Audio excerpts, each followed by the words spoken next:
pessoal, hoje é dia de videoaula, estamos aqui então na semana 4 da nossa disciplina. Vamos falar um pouquinho então sobre essa videoaula, sobre os temas vistos nas semanas 3 e 4, vamos dar uma olhadinha. Temos então os conceitos das semanas 3 e 4, temos normas de garantia da qualidade, então vamos dar uma olhada como que surgiram essas normas de garantia da qualidade, dando continuidade aí o que nós vimos na semana 1 e 2, a gente começou a falar sobre sistemas de qualidade, ferramentas de qualidade, agora vamos dar uma olhada como surgiram aí as padronizações para que a gente pudesse ter essas normas de garantia da qualidade, e vamos dar uma olhada então nesses programas de qualidade aqui, e vamos começar a falar um pouquinho sobre auditoria, né? Como as empresas trabalham com esses processos de auditoria, como são feitos, a diferença entre auditoria interna e auditoria externa, tá? E que cada vez mais hoje são utilizados para manter aí os padrões de qualidade dentro das organizações. Vamos dar uma olhada então? Vamos lá? Bom, vou começar falando aqui sobre o surgimento aí do histórico, né, das normas dos sistemas de gestão de qualidade, tá? Então, o surgimento desse padrão, dessa normatização e dos ISOs que nós conhecemos hoje, surgiu lá na década de 50, um pouquinho antes da década de 40, em função da necessidade de padrões, né, principalmente lá na questão da guerra, em que existia aí uma série de armamentos e calibragens diferentes e formatos diferentes, e aí o próprio exército percebeu que, por exemplo, diferentes armamentos e às vezes existia munição e não se conseguia usar a mesma munição em diferentes armas, né?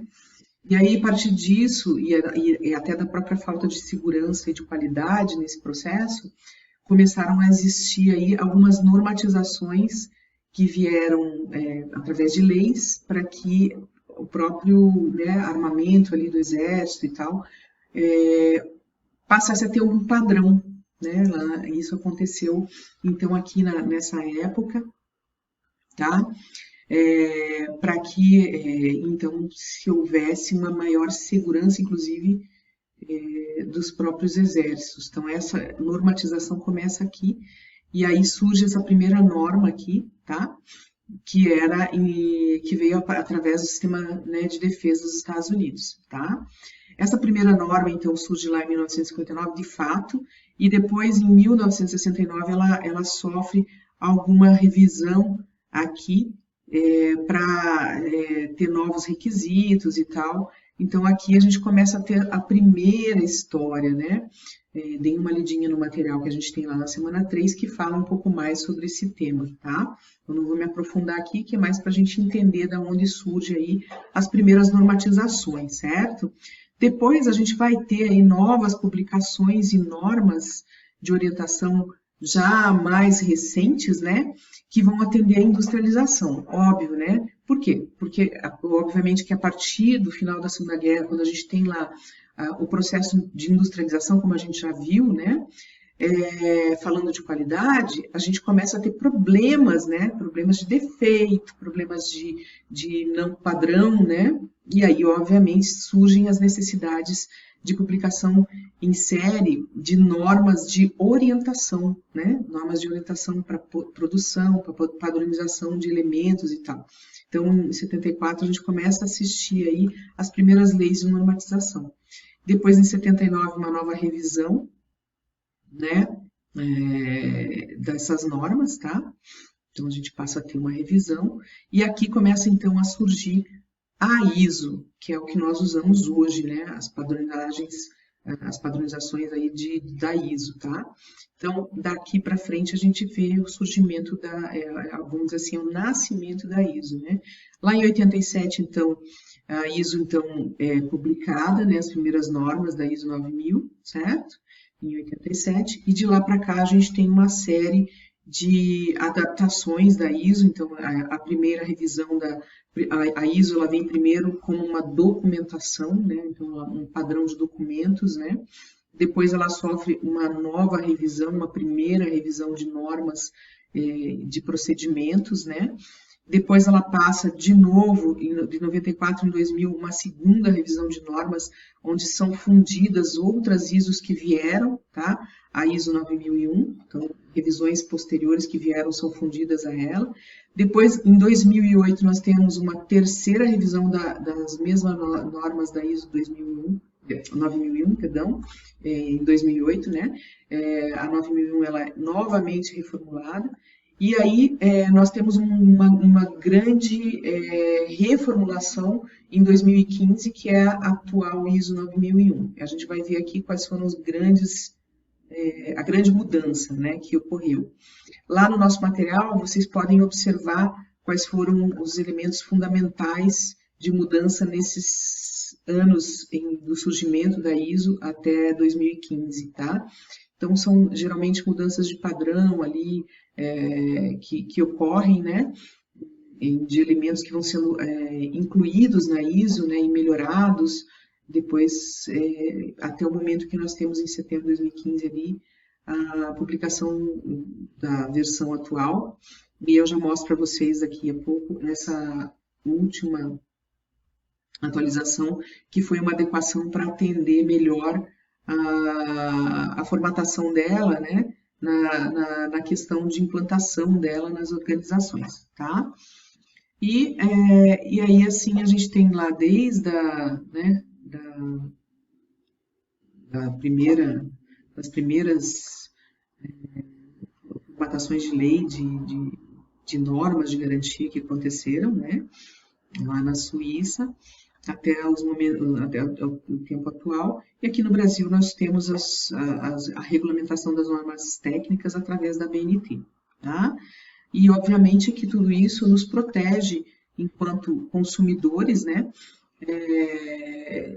da compra e da garantia de qualidade dos produtos que compramos, qualidade, inclusive, sanitária, né, de proteção, de que estamos adquirindo produtos seguros, tanto em termos de saúde quanto em termos de segurança, né, na questão de perigo, às vezes, de algum produto que possa vir a ser prejudicial, não só a nossa saúde, mas a nossa segurança física. Então, tudo isso é visto aí dentro das normas. Então, a gente tem os órgãos como o Inmetro, né, que vão verificar várias coisas, a gente vê isso no dia a dia, e aí essa é uma questão que está inerente ao nosso cotidiano e muitas vezes a gente nem observa, né? Então, esse é o objetivo essencial das ISOs nas organizações, que é garantir esse processo de qualidade, né? E de forma que haja uma linguagem universal na questão dessa garantia da qualidade, certo? E, obviamente, que quando a empresa ela se propõe a adquirir esse selo de garantia, ela vai ter que adequar a sua empresa às normas da ISO, certo? E, obviamente, que quando ela adquire esse selo, ela, perante o mercado, ela também tem um reconhecimento, certo? Então, ela precisa ter as suas operações dentro do padrão exigido pela ISO, né? E aí, a partir disso, a partir dessas condições de qualificação, ela é, às vezes, reconhecida no mercado, e dependendo do mercado, até como a gente coloca, essa certificação, ela é uma condição qualificadora de fornecimento, né? Que muitas vezes o próprio mercado exige isso não só como uma garantia vamos dizer, de diferencial de mercado, mas às vezes, dependendo do mercado em que atua, é uma exigência, tá? E aí, quando a gente fala sobre isso, né, a implantação da ISO, ela, além de, então, como eu falei, ser um valor agregado essencial, ela se torna uma exigência em muitos mercados, fazendo com que a empresa precise ter a certificação, tá? E aí, obviamente, que perante o mercado, isso dá uma tranquilidade para o cliente, tá?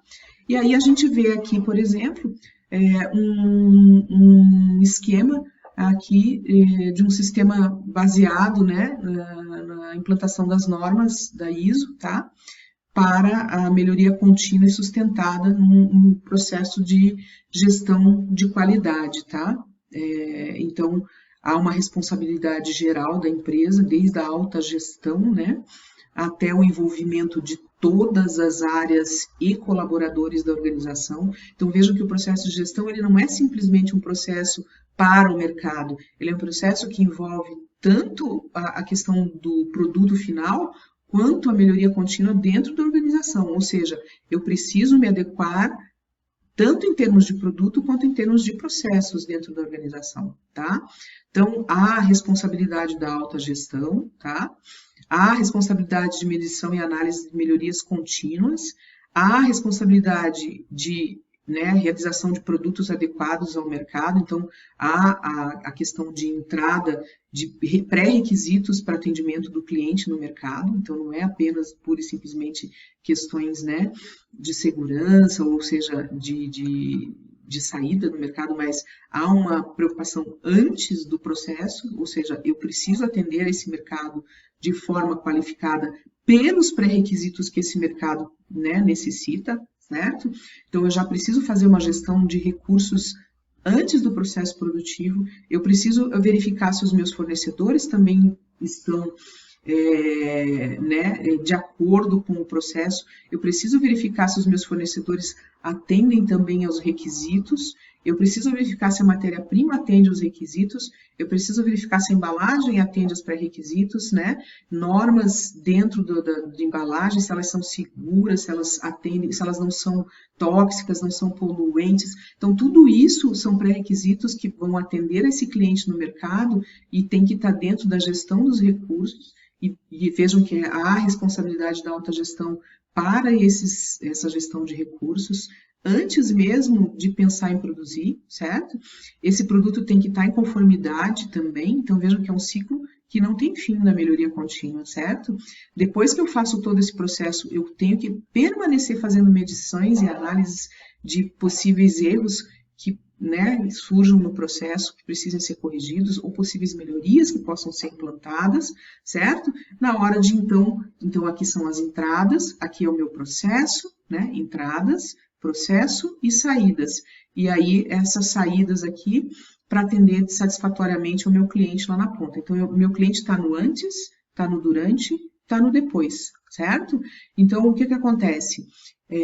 O processo de qualidade baseado na ISO, ele vai atingir toda a cadeia produtiva, desde a ponta de quem vai me fornecer a matéria-prima, a embalagem, o serviço de qualidade, até a entrega final, e ainda mais, gente, hoje em dia a gente tem que se preocupar, inclusive, com o retorno do descarte, então, porque hoje em dia nós não temos mais o descarte. Boa parte das empresas hoje tem que se preocupar com pós-consumo, que terminou o consumo, a responsabilidade é da empresa. Esse resíduo do consumo deve ser de responsabilidade da empresa. Ou seja, terminou o consumo, o descarte é de responsabilidade da empresa que produziu. Então, vejam que é um ciclo sem fim, tá? As normas da ISO, então, vão estabelecer de que forma todo esse processo vai acontecer. Ou seja, desde antes, durante, depois e até o depois do depois tem que ser observado. Por isso que as normas ISO elas vão padronizar todos esses processos para que haja uma linguagem universal e todas as empresas elas se adequem a esses processos de forma a atender o mercado, atender o cliente, atender o meio ambiente, atender a sociedade como um todo, atender normas e legislações e etc. Tá? Ah, professora, isso é complicado? É para a empresa quando ela não tem isso implantado. Então, implantar é complicado, mas depois que está implantado, ela vai a cada 3 anos se recertificar, as ISOs e para que se manter, certificada. Aí é bem menos complicado, tá?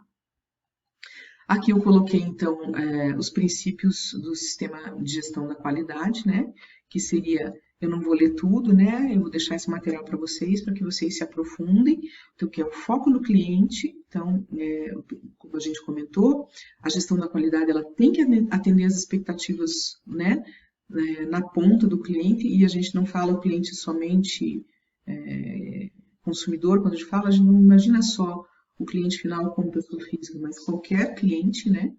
Tá? A liderança, então, em todos os níveis, ela tem que ser comprometida, todos têm que ter um propósito claro, desde a direção até, né, a todas as lideranças, tá?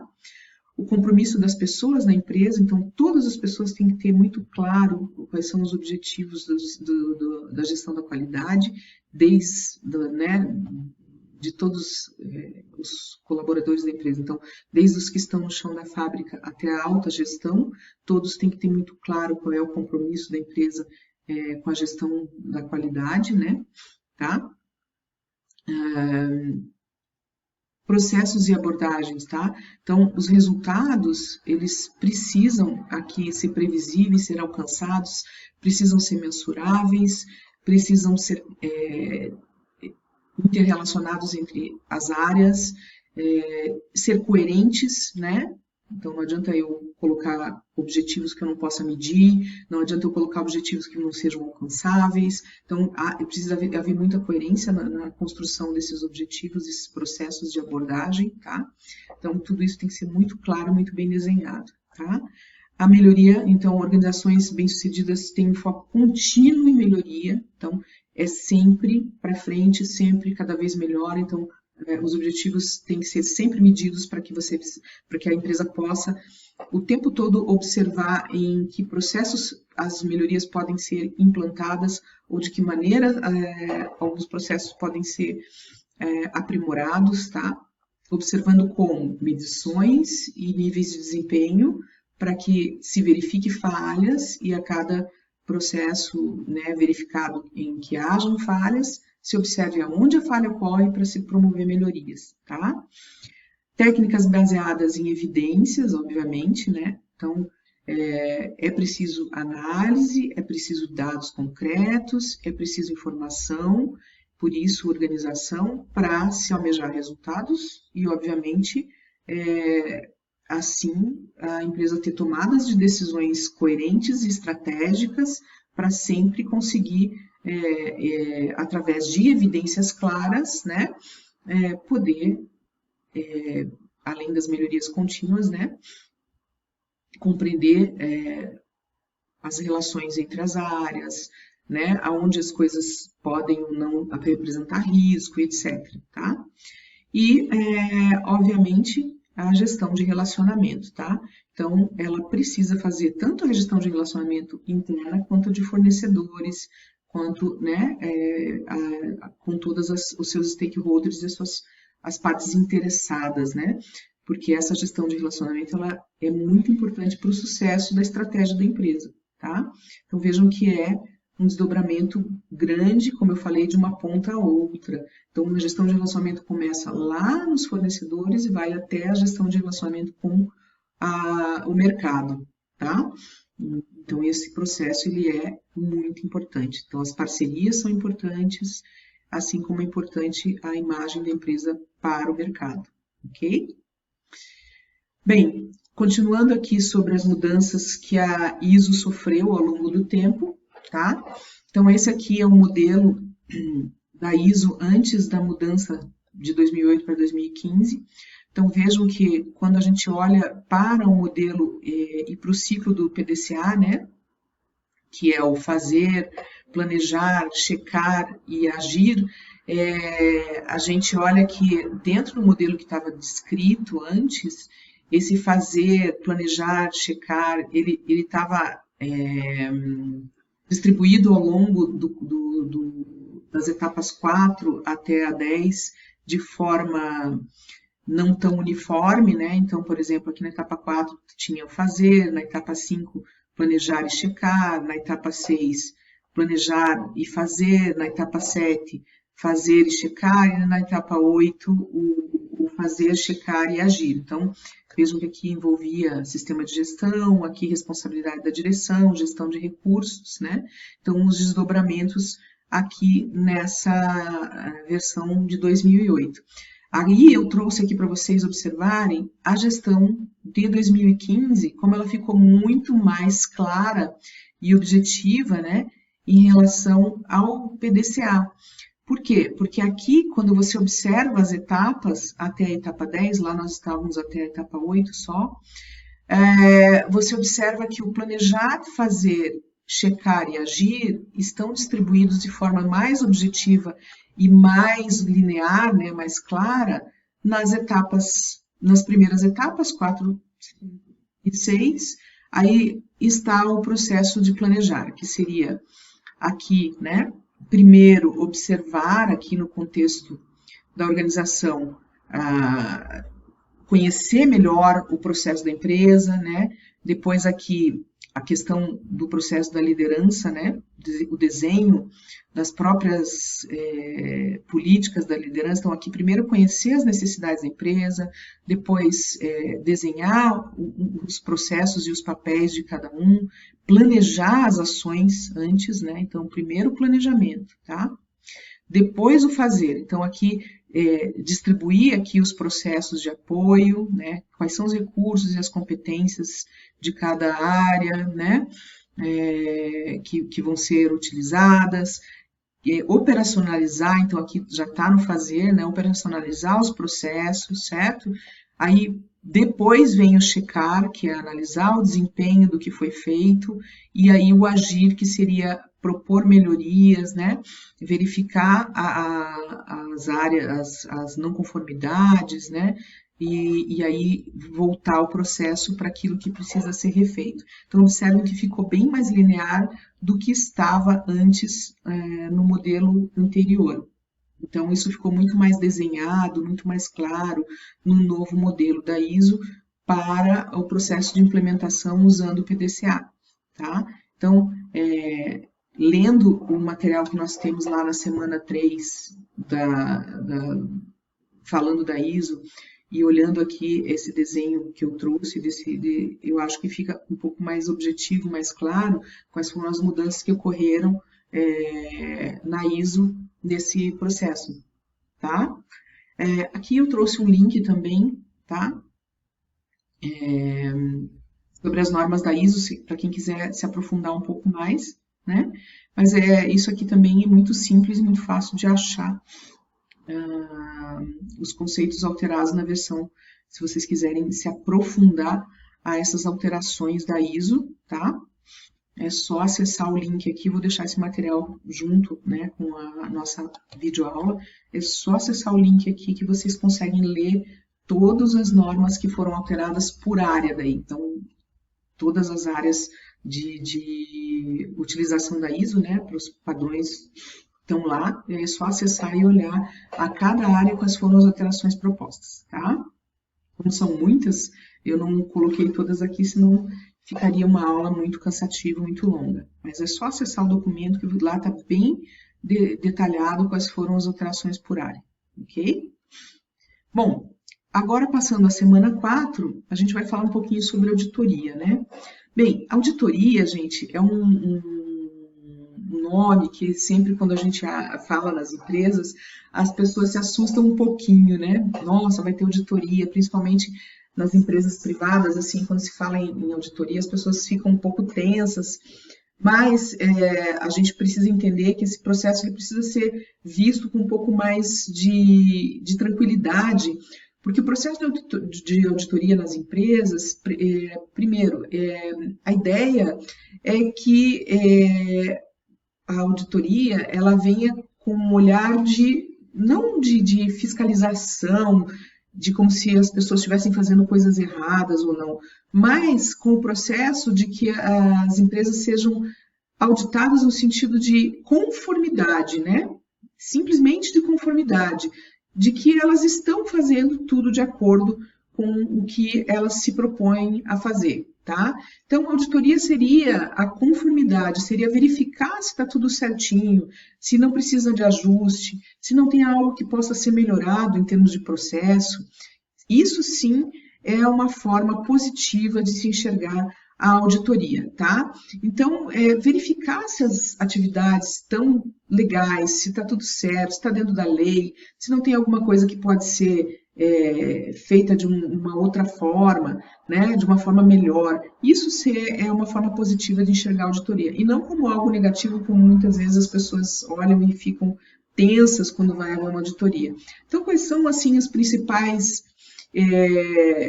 elementos, né? Quais são as principais funções de uma auditoria? Seria, então, avaliar os controles da empresa, se eles estão sendo bem feitos, se não há nenhuma falha, se a empresa, por exemplo, não pode sofrer uma multa por alguma falha que esteja ocorrendo, e não é só falhas contábeis ou fiscal, por exemplo, falhas mesmo, às vezes, de produção, falhas trabalhistas, falhas de segurança, né? Então, esse tipo de coisa é preocupante. E, às vezes, numa auditoria, a gente pega coisas prévias, né? Então, você se previne para que não haja aí um risco, né? Conferir padrões metodológicos, então verificar se as metodologias estão sendo atingidas, principalmente se você tem uma ISO, né? E aí se você não está, às vezes, atendendo ao padrão, você pode perder uma certificação, então isso é importante também, tá? Verificar o segmento de normas, como eu falei, inclusive contábeis, para não correr o risco de uma multa ou de perder um prazo, às vezes de recolhimento de algum imposto ou de algum erro contábil, ou uma irregularidade que possa prejudicar a empresa, tá?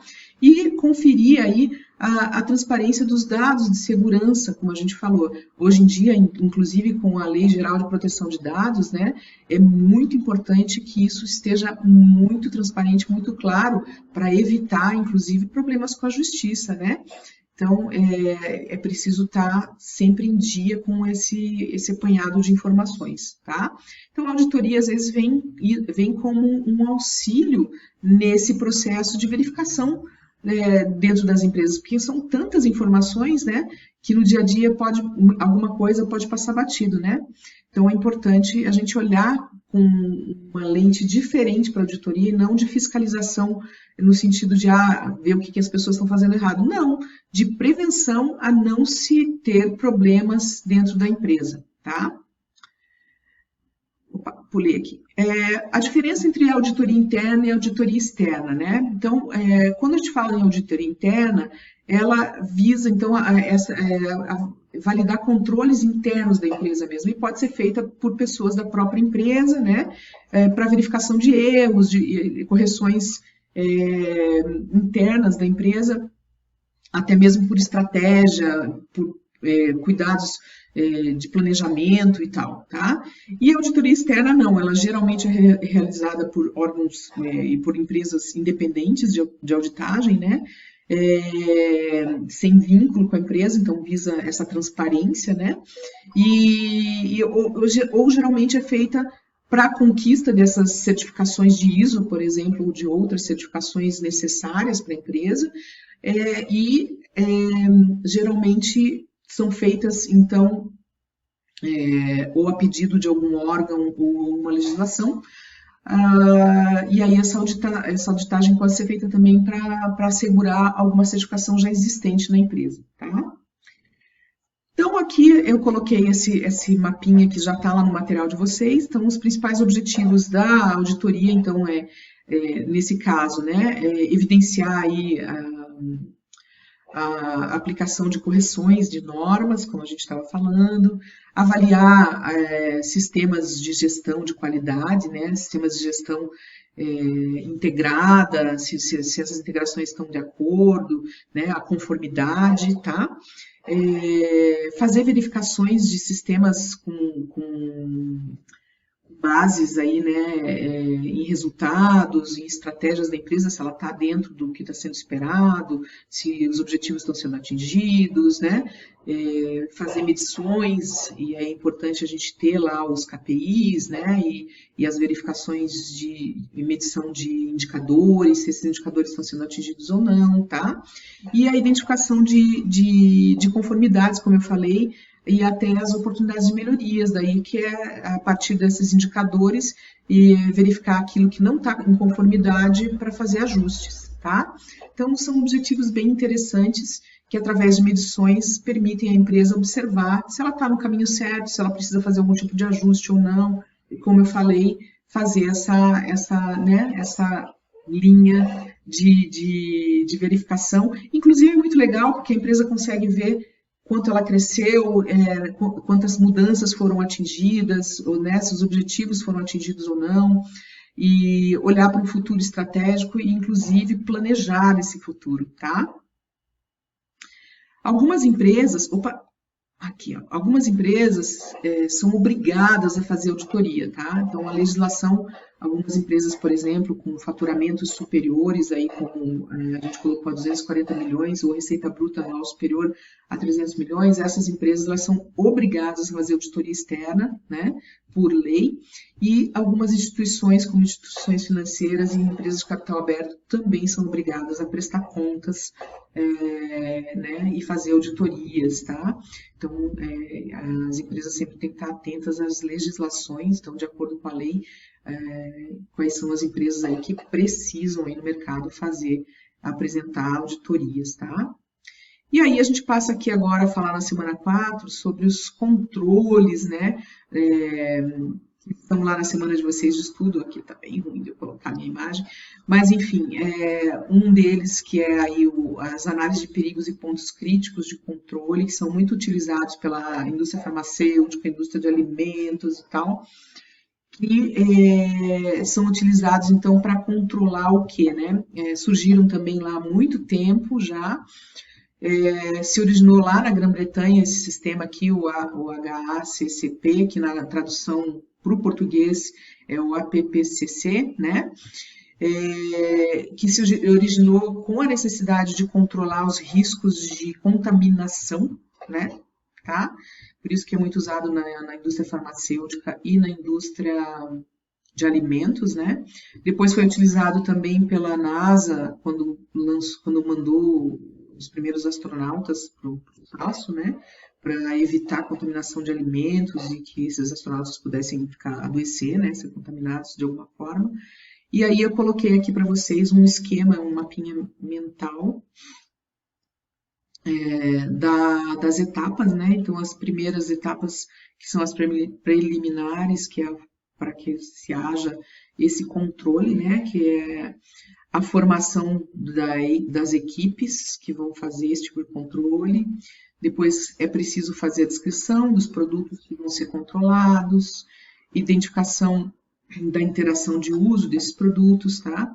Uma elaboração clara do fluxograma de controle, tá? Confirmação em loco de como esse controle será feito. Depois começam aí os princípios da aplicação, tá? Então, identificação dos perigos, então se faz um checklist de quais são esses perigos ou potenciais perigos para análise desses perigos, tá? Então, um checklist, né? E depois aí esse é o primeiro item dos princípios, e depois vem aí a descrição dos princípios. Então, a determinação aqui dos perigos, dos pontos críticos de controle, então vai se determinar quais são os pontos críticos de controle, vai se estabelecer quais são os limites de aceitos, né, os limites aceitos limites críticos aceitos dos pontos críticos de controle, tá? Depois tem que se estabelecer sistemas de monitoramento para cada ponto crítico de controle, então, quais são os sistemas de monitoramento? Tem que se estabelecer ações corretivas para possíveis problemas, né? Estabelecimento também de procedimentos de verificação, né, o tempo todo, tá? E estabelecimento de controles de documentação e registros sanitários, tá? Então, tudo isso tem que se acompanhar o tempo todo. Então, vejam que não é fácil, dá muito trabalho, mas que é necessário tanto atender a legislação, quanto ter isso muito claro documentado dentro das empresas, né, que precisam desse tipo de controle, tá? E aí esse sistema traz inúmeros benefícios para a indústria, seja ela farmacêutica, de alimentos, né, as que necessitam desse tipo de controle, né? Então, obviamente que os benefícios são a produção segura, né, a redução de custos operacionais que possam gerar aumento de custo por problemas, né, na produção, tá? Obviamente, credibilidade no mercado, né, porque a gente hoje precisa dessa credibilidade na questão da produção, né? Se você tem esse tipo de controle, você também aumenta a sua competitividade no mercado, abertura para novos mercados, como o mercado internacional. A gente cansa de ver aí, às vezes, bloqueios de produtos para o mercado internacional pela falta de regulamentação, né? E, obviamente, o atendimento aos requisitos legais para o mercado, tá? E o segundo item que aparece para vocês na semana 4, que é as boas práticas de fabricação, tá? Então, eu vou colocar para vocês um manual de boas práticas lá no material complementar, que é um manual bem legal, que tem todas as etapas de construção do manual de boas práticas. Cada empresa constrói o seu, então depende do tipo de produto que fabrica, depende das etapas de produção, tá? Mas esse manual ele tem que atender, né, aos requisitos, tá? Um manual que possui boas práticas obrigatórias para as diferentes etapas dos processos, né, que vai elaborar, ele tem que atender aos requisitos da Anvisa, ele tem que atender às normas da RDC 216 aqui, né, para os requisitos de segurança, tá? Aí até deixei o link para vocês aqui, ó, tá? Para que vocês acessem o material aqui. E aí aqui tem os requisitos mínimos, ó. Manutenção de higienização, instalação dos equipamentos, controle de água, de abastecimento, controle integrado dos vetores de pragas urbanas, controle de higiene e saúde de manipulação, que daí no caso de quem vai fazer o manejo, e manejo dos resíduos e controle de garantia de qualidade. O manual que eu vou colocar para vocês no material de controle, no fórum de materiais complementares, mostra cada uma dessas etapas para vocês lá e como é feito, tá? E, além disso, né, a gente tem também, enquanto o manual de boas práticas tem a visão abrangente, tem o procedimento operacional de padrão, né? Que também descreve um roteiro por escrito de cada etapa do manual de boas práticas de fabricação, tá? Como elas devem ser executadas detalhadamente, cada passo a passo, porque precisa dessa explicação. Então, por exemplo, até mesmo a forma de higienizar as mãos tem que ser detalhado. A vestimenta de quem vai, por exemplo, manipular alimentos dentro de uma indústria, como ela deve ser, a adequação dessa vestimenta, a utilização de equipamentos de proteção, tá? Tudo isso tem que ser exatamente detalhado, tá? E esses procedimentos operacionais padrão, então, são, vamos dizer assim, o desenho, né? Passo a passo de tudo isso, tá? E aí a gente tem, então, aqui as principais intenções que a gente vai garantir com o manual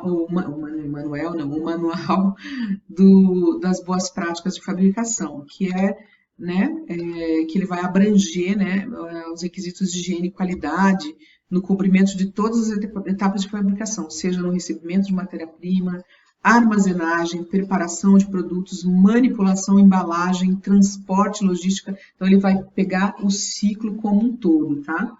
Até coloquei para vocês aqui um modelinho, um exemplo, né, de uma implantação de manual de boas práticas de fabricação. Então, vai pegar desde a produção primária, como eu falei, né, vai abranger fornecedores, tá? As boas práticas na indústria e aqui também na parte de final ali, né, da avaliação dos aspectos de acompanhamento final, geral, tá? De treinamento de pessoas, de controles, e então você vê que tem que pensar em tudo. É lógico que esse mapa é um mapa bem amplo, não tem detalhamento nenhum. Mas como eu falei, eu vou deixar para vocês, lá no Fórum de Materiais Complementares, um manualzinho, um exemplo de um manual, né, que foi detalhado, e aqui vocês podem acessar, né, a RDC, que detalha também tudo que precisa ser incluído no mínimo num manual, tá? Que é a lei, né? Tá? Bem, gente, o nosso mapa mental, eu gosto de deixar ele aqui no final, que fala sobre gestão da qualidade. Para a nossa revisão destas semanas 3 e 4 era isso.